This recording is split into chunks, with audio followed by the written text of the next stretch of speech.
We are here today with, Marco Di Gabriele.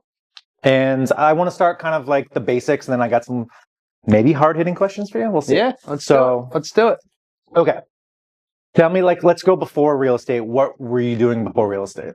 Okay. So, before real estate, I went to University of Delaware. Grew up in Wilmington. Went to university.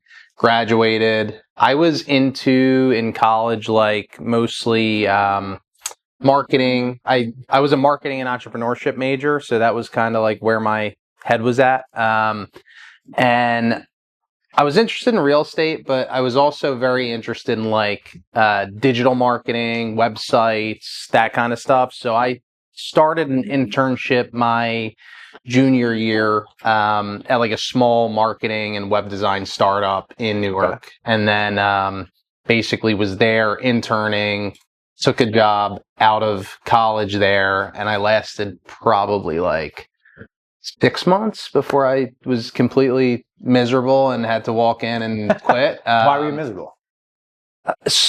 It was a very small company. It was being run by someone who I think was, I learned a lot from him, but he was very ill-equipped to run a company with that much overhead. He was highly stressed. I think he had some mental health stuff going on. He made it very unenjoyable. Marco already doing the Marco things of another company early on. Yeah. Already realizing they couldn't handle it. All right. Yeah. So, no, I mean, it was seriously like super toxic. And I just had to go in and basically be like, all right, I'm out. I didn't have anything lined up. And he was like, well, what are you going to do? And I was kind of just like, well, I'm going to get my real estate license. That was kind of like the excuse that I used, was like, I'm leaving here to get into real estate. What year was this? That was that was the very, very beginning of 2017. Okay. Yeah. All right. So then you left that, and then you immediately did get your license? Yeah. So at the time, I had just graduated, so I was living at home. Yep. Which is where? Wilmington, Delaware. Okay. And so I was basically went home and told my parents, hey, I just quit the job. And they were like, oh, okay. They were pretty supportive, but they were like, all right, well, what are you going to do? And I was like, well, I had basically 3 friends who were looking to move to Philly at the time. We found a place that was like as cheap as you can get in Point Breeze. It was a nice place. It had a rooftop deck and everything, but it was like $400 a person, 4 bedrooms. And so I was like, I'm going to study for the license. I'll move to Philly and I'm going to start meeting people, get into real estate. And that was pretty much the beginning of me being like, all right, I'm going to go do this. So. All right. So you get your real estate license when you move to Philly? Yeah. Okay. And then what? Where do you go? Who do you work for? What's the what are we looking at? So first person I met was Jeremy Bowers. Yep. Some of you might know Jeremy. Great dude. Funny dude. But he was seriously like really good mentor early on. Yeah. But I went to Coldwell, followed him there. He immediately kind of left a few months after I got there. So he went to Keller Williams. Coldwell is where I met Andrew Gismondi. I met Jim. Yep. And there were some people there that I think I just missed, like Colin Conway had just left and gone to KW, and some other people. But it was just funny because like me and Andrew were sharing like an office in Coldwell, and I got there pretty much right around the time where Keller Williams was taking like crazy market share. Yeah. So I slowly watched this office get gutted. And by like a year later, I was sitting there. It's like, me, Andrew, and we're just kind of like, all right, everyone went over there. Yeah. And so we started to kind of look around and evaluate what was out there. And, we ended up making the switch to KW. Okay. So. And when you went to KW, were you a solo agent? I was always solo. Okay. For the beginning of my career. Okay. 2017 until like 2021. All right, let's fast forward to that 2021 time and kind of where the team kind of comes in. Tell me what that looked like getting into it, how that came about, because you were kind of there at the beginning. Yeah. I remember, so I mentioned I met Jim at Coldwell. He was always like a really good like friend, mentor, sounding board for me. Like I kind of tried to emulate his, business in a way. Like we actually had, I feel like I was always like a couple years behind where Jim was. Like his business was like, developers, and he was getting more established with that. I was just starting that. Yeah. He was doing the client events at a high level. I was just starting to do my client events. So like I was kind of always emulating him and a lot of the other top producers in the office. Okay. But 2021, I was pretty much at the point where I was doing like maybe, I don't know, 8-9 million. Okay. And I was getting to the point where I was like, I need probably to either hire someone or go to a brokerage or team that has more support. Okay. And so I met up with Jim and we were just talking about different things. And we kind of got to the point where we were just talking about like the synergy between our businesses. He had just hired Marissa and Liz, and he was like, I kind of have what you need in terms of support. We run similar businesses. We're working with a lot of the same developers. My developers, I need help with the development side stuff. So it was just a natural fit. And I basically came in and started to just like help him with a lot of the development stuff. Okay. And then that was like, I don't know exactly how many people were on the team at that time. I think it was like 7 or 8 people. And then it started to really grow. Okay. I actually want to go back a little bit at the beginning of your career. Yeah, back to the beginning of your career, your first couple of years in real estate. Like, tell me how that was, because we have people here that are well established into their career and people who are just starting their careers, right? So what was the start of your career look like? What were the kind of like challenges you faced? Like you said 2021, you got up to like 8-9 million. What were you doing right off the bat in the beginning, like Coldwell and even your transition? Yeah. That was fun. I'm just thinking about it because I had no idea what I was doing. I was like 20, 24. But Coldwell, I will say, I was just like, I had nothing to do but try and sell real estate. I was living with some roommates, but I didn't have really relationship. I was like just kind of single, trying to figure things out. And I really had no idea what I was doing, but I did just every day show up. Like I was like, I am going into this office and I'm going to meet another agent who's in here, or I'm going to pick someone's brain. I just started picking up what other people were doing. Coldwell did have a very robust training for agents when you start in real estate. Like it was called boot camp. So Jim went through it. Andrew went through it. Yep. It's similar to what Trey runs here for the Growth Pod. But basically just teaches you how to actually sell real estate. So I came out of that, and I guess I kind of had a concept of like what things I should be doing. But I really just started going to the office, and honestly, the 3 things that I focused on were branding myself. I had the web design background, so I created lifeonbroad.com, which was like my website, and I had like information about all the different neighborhoods. Like this took a long time for me to put together. It was like not like now where I could probably do it in Claude in 10 minutes, but it was like I put together information about the whole city, and it made me look really professional even though I had just started.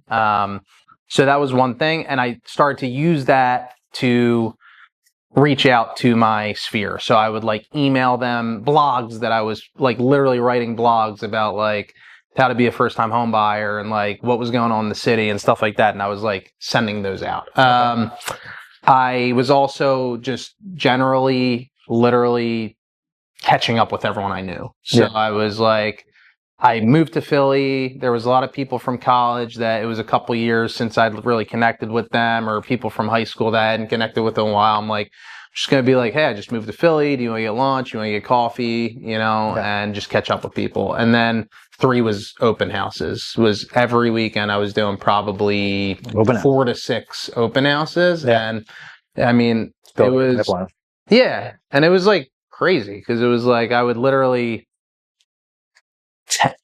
like, if I'm being honest, it was like I would work from like every weekend from like 9 to 5 and then go out and like drink with my friends until like 2 a.m. and then do it again the next day. Yeah. And like, that's really bad. I shouldn't have been doing all that, but I was 24. So yeah. It was like a grind. Like it was literally just like when I wasn't doing something social with my friends, I was working. That's all I was doing. But so you put your head down, you were grinding on these things, but like, did you find success immediately? Like, was there ever a time, this is a very hard industry to start out in. Was there ever a time you felt like quitting or anything like that? Yeah. Not now, then. So I think you asked 2 questions. You said, the first one was like, did I find success quickly? Yeah. Because everyone finds success at different times. Some people, for a couple years. Semi-quickly, I started to get my bearings. Yeah. I wasn't like setting the world on fire. I wasn't like the rookie of the year or anything like that. But like I probably closed my first transaction within the first like 3 months. Yeah. And that was from an open house. It was literally, I showed up to the open house. I knew about other properties in the area that were listed and they didn't like the house I was hosting. So I was like, hey, I have these 2 other houses. Like, if you wait around for 30 minutes, I'll shut this down. We can pop over and see those. And it was a young couple. And, you know, they're still friends of mine. But it was funny because, like, that first transaction, I just, you know, you don't know what you're doing. And they literally asked me the day of settlement because we went to the final settlement walkthrough and the HVAC was like leaking and shit. And I was like, I have no idea what to do here. And they're like, so what do we do? And I'm like, yeah, just give me a minute. I'm going to make a call. Like, stepped out, made a call. I probably called Andrew Guzmani, honestly, which I still call him.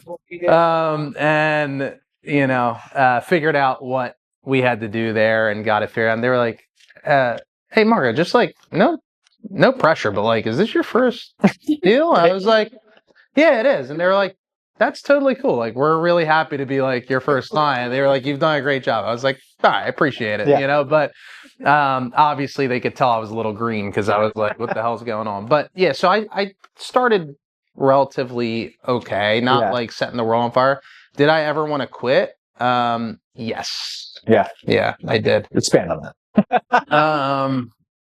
Oh, I mean, like, because we all know that, like, the statistics, right? So, like, what is it, 80% or almost of agents leave in the first year. So, like, there's a lot of people want to quit, and they do. So, like, tell me how you kind of mentally got through that. When I left Delaware, I had, like, a certain amount of money saved up, and I was kind of like, this is my runway, you know? And I obviously was keeping my living expense at, like, a very, very low level. Like, it was, you know, cost me to live like maybe between $1 and $2 grand a month, like max, with like rent, groceries, all that stuff. So I was keeping it really like very lean. But you know, real estate, like, you close a deal, but then you go a couple months and you're just starting, so money's inconsistent. I tell the story because I vividly remember it, but first of all, I was driving Uber, like, trying to just make a little bit extra. And I did actually, I only drove Uber probably for like a couple months. And I, like, literally 2 years ago closed one of my passengers that I stayed in touch with. That's amazing. Diana. She's awesome. 5 stars or? What's that? She give you 5 stars? Yeah. 5-star. So driving Uber, a little bit on the side just to make extra money. And then there was 1 month where I was like down to the end, and I won my fantasy football league, and that like paid for my rent. So gambling a little bit, playing with fire. You do have to be a little bit of a risk taker, I think, to honestly, you know, fully kind of do that. Like, I really did kind of like try and burn the boats and bridges. I didn't have like, I mean, I could have crawled home to my parents, but like, who wants to do that? So, I was like, I need to make this work. And that's, you know, I started to make it work. Can you think of any specific like mistakes that ended up like shaping you in a positive way in the beginning of your career? Or is it just all trial by fire kind of thing? I probably spent more time than I should have with the branding stuff. Like, I didn't need that crazy of a website, but to me, it was like, if I feel professional and I feel proud of this, it'll propel me to like be better and like go get the business. So, I think if I could go back and I probably was able to audit like everything I was doing, I'd probably tell myself like, yeah, just stop doing that. Like, go just try and sell more. Sure. But I do think it did actually kind of help me because like people started to get behind that brand. Like, and as corny as obviously it's not like a huge brand or anything now because I haven't really leaned into it as much. But at the time, I feel like people knew me. They were like, "Oh, Life on Broad, like that's your thing. Like we like it." I had the tailgates. I had like the logo. I had it in my office. Like I think I always what helped me was I did always have like vision. And when I started, I was very like, all right, Life on Broad, like I'm putting it on the fucking wall. Like that's my, like every day I come and I look at that and that's going to make me be like, all right, I know what I got to do today. Yeah. Like that's how I felt. Fair enough. One more question about early years. Just, is there anything that you wish anyone warned you about when you first got your license and got into this thing?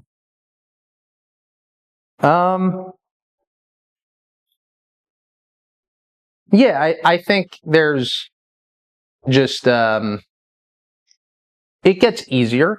It gets easier to procure opportunities and leads and you build your business, but like it's never like you're always learning something new. And it's never easy. It never gets that easy, honestly. Like, and that sounds maybe depressing, but like it's just a thing that you should know that like it's hard. It's a hard business. And even when you're doing a lot better than you were, you still go through these waves, and it's always mental and it's always really comes back to like, how are you showing up every day? And I think that this is a game that does not reward how you were showing up 3 months ago. It rewards how you're showing up today. And you could have showed up 3 months ago and been, the top agent crushing everything. But if today you're not doing the right things, it's going to show up in 3 months. And that never ends. And you might think it gets easier because you're making a lot more money. And to a certain extent it does, but also like your expenses go up, your business expenses go up, your family expenses go up. So like, that roller coaster is not going anywhere. It's just a part of the game. And I think the better that you can get at controlling your emotions and kind of detaching yourself from like the stressors every day, the better that you're going to do to be able to like wipe the slate clean and be like, all right, I just got to show up. I always tell people, I think that money doesn't get rid of problems. It's just you have different problems. Yeah. It creates a whole new subset of problems. And you got rid of that, but now you have this. Yeah. I mean, let's fast forward a little bit. I think a lot of people know you as new construction development stuff like how did you get into that? Where did that piece start in your career and get you to where you are now? I went to a class that was taught by Colin Conway, and it was called the name of the class was really catchy. It was a good name. It was like how to sell 4 properties and make like $500,000 or something. I was like, that sounds great. So I went to that class. I thought it was gonna be like a preparation or something. No, it was like just like I was like, I gotta learn how to do that. So, and he started talking about how like he went to this one block that a developer wanted to, purchase a lot of the properties there. And he went door knocking and he basically got in touch with the block captain and he offered the block captain, hey, I'll pay you, I think it was like, $300,000 for your home. These homes were like 1-story homes that, wouldn't have been worth that, but to a developer they were. So long story short, he sold like 4 of them. Each one turned into like a 4-unit condo building, and he ended up selling like 16 condos, and he made like a ton of money from just that one thing. And I was slowly but surely figuring out that every producer that I wanted my business to look like was at some level or another selling new construction, because they were just, that's everyone who was scaling, that's how they scaled, because they had a pipeline. They knew it's really hard to scale when you're like, I just need to hope that I have as good a year next year as I did this year, and that, all these 40 or 50 referrals come in and whatever. Like, you could do it, but I think it's a lot easier when you can look at next year and be like, all right, I have like 20 properties that are being built that I sold the land, and those developers are going to let me sell those listings, and that equals X amount in commissions. And now I can like plan who I want to hire and what I want to do. So that's what I was trying to emulate. I wasn't ever at that level at that point because I was young in my career. This was like 2019, but I basically just started to do the things like meet the developers, go talk to people, figure out what zoning was. Like, I didn't know any of that stuff, and just learn, and then basically go and try and find development deals for people. And I remember like, some of the first deals that I sold to people were like Robin bought a deal with his partner Gianna. It was a deal that was like a house in Fishtown that they flipped, and then I got to sell the out sale, and that was like cool, because when you're early, it's like, $2-3 million at that time to me was like a lot of sales. But then when you sell something for 200 and then sell the out sale for 700, and that's $1 million, and you start doing that like a couple times a year where you're like selling these deals, all of a sudden you're like, oh wow, like this is cool, like I got a pipeline. And so I was doing that, and I had some different deals under contract with like different, actually one deal that I had under contract was with one of Jim's clients, and then they terminated on me, and then me and Jordan Katz bought it, and that's the 6th unit that we own. So I was just getting into the like field and figuring out, where do I have to go look for deals? Who are the people buying deals? What does a good deal look like? What does zoning mean? All that kind of stuff. And then kind of figuring it out from there. All right. Stuff.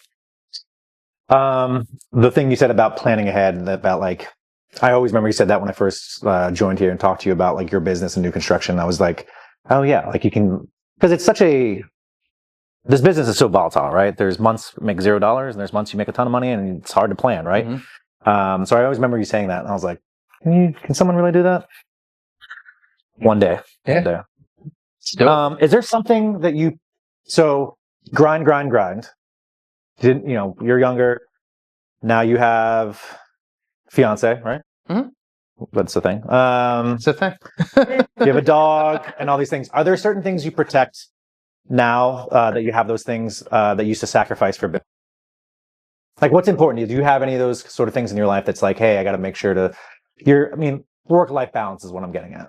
I was always really actually pretty good with that, honestly. I as much. Do you think that's true? I've never been good at that. I know he did, but I'm saying, well, I didn't create that. I wish I created that. I think it's a color of those things, but I'm really about that. So I worked a lot when it was just me. Yeah. But the reason I say I was always good at that is because even at that time, I really protected my mornings. Yeah. I got up early, and I like got my head right and did those things in the morning. Like I was working out and doing the like kind of corny meditation stuff, and like it really helped me, honestly. I think that's one of the biggest reasons why I had early success, was just because my head was on right, and I protected that time. And also, I learned pretty quickly to like not get bullied by clients and let them like call me at all hours. Like I did early on try and set some boundaries. And there's some clients I do that better with than others, but now, it's different. I try, and I'm not doing as many open houses as I did at one point. So I try and like protect my weekends a little bit more, or at least like one day per weekend where I can kind of like reset and refocus in my personal life. Because like Andrew, actually it's funny that I'm thinking of this, because he always said he would have failure to launch days, and I definitely would have those days too, where he would like work for 16 days straight, and then it would be like a random Wednesday when he's like supposed to have shit to do, and he just like wouldn't get out of bed and just like would have to completely shut down and be like, this is like, I need some time for myself. And I definitely early on had that stamina to like go for a couple weeks. Yeah, you get burnt out. Yeah, you just get burnt out. So I don't know. I try to like now, like be present during dinner, and then I can always, if I got to work again, I'll work after dinner or like fire back up the laptop afterwards. But protect the mornings, protect like important times with family and friends. Yeah. No, I think it's important. Protect at least maybe one day per weekend for yourself, to like meal prep and do whatever you got to do. So if real estate disappeared tomorrow, what would Marco do? I don't know. I always say I think I could honestly make money anywhere I go doing any type of business. I know it sounds a little like cocky, but I just really think like I built up a skill set of understanding like sales and understanding business where I could go somewhere and figure out what to do. So I don't know what that would be. Yeah. I don't know. But you're confident. I'm pretty confident. Yeah, I'm pretty confident. What about like, there's no like dream job that like as when you were a kid or anything that you'd want to? So I've always like kind of liked the idea of owning a restaurant. I don't know if I'm built for that business because like that's really like a lifestyle. Yes. But I had a lot of family that was in the business, and I think I grew up seeing them run restaurants, and to me that was like, I think part of what sparked my entrepreneurial interest was like having those family members who were running restaurants or who were in the trade, and like they were doing different things that was not a 9-to-5 job. So maybe own a restaurant, that could be fun. Fair. But that's a tough business. I don't know. Margins I've are always very liked thin. Hospitality. I've always liked the idea of like. Well, we're all people like pleasers. Yeah, that makes sense. Boutique hotel like type thing would be genuinely fun. Some of the Poconos, maybe. I mean, I've looked in the Poconos at a lot of different things, but stuff like that interests me definitely. All right.